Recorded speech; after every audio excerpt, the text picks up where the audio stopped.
Whose voice do we hear for Snoopy in Woodstock? Present. How did that happen?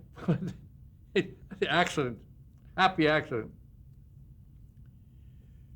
When we first started animating Snoopy, and I went to Schultz and I said, you know, he talks. He's got these balloons. And so I had a whimsical actor here in Hollywood who had a great voice. And I said to everybody, this guy's voice would be perfect for Snoopy. He should talk for Snoopy. So I made some recordings of him, you know, reading some of the lines of Snoopy, and I took him up to Schultz, and he says, what's this? He said, I said, a voice for Snoopy. Snoopy's a dog, he doesn't talk.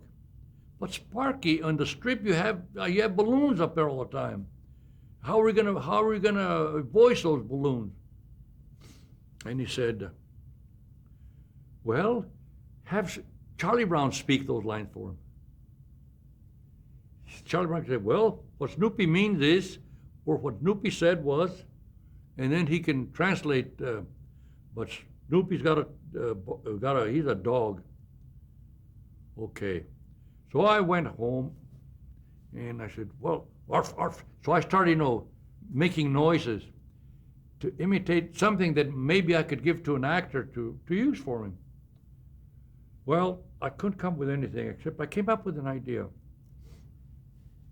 There was a lot of dialogue that Snoopy was talking, you know, like in the classroom. And so I said, Ron, let's record this.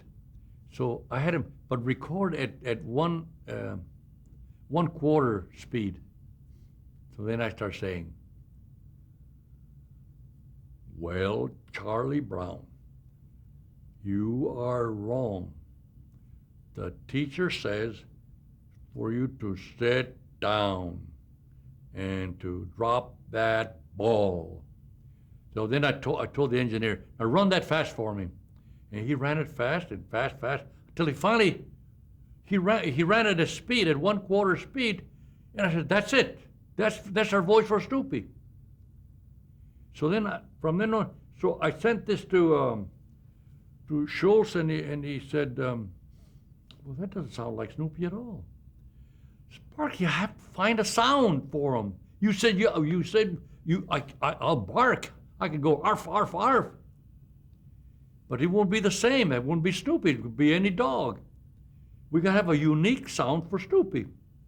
Well, you haven't got it, he said. So I kept working, you know, with that thing and shading it and making it more subtle.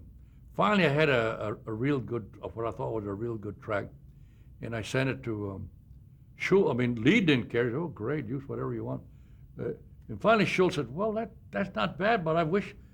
Why do you have to use that? Why can't we just use what I said? Let Charlie Brown speak for him. No, Sparky, he's making these noises. So finally, we ran out of time. I had to have the picture done. And my editor came to me and he says, look, you're just fussing around here and doing nothing. We gotta finish this picture. I gotta go into a dubbing session tomorrow. I gotta put in some sounds for Snoopy. I'm gonna use all the ones you've made. Okay, do it, I said. And he did it, see? And then when I showed it to Snoopy, he laughed and said, yeah, that's pretty good, I'll accept it. That's a good Snoopy sound. And it was me. But from then on, see, I got stuck with it. The Screen Actors Guild said, you can't make these sounds unless you're a member of Screen Actors Guild. So here I am, member of the union.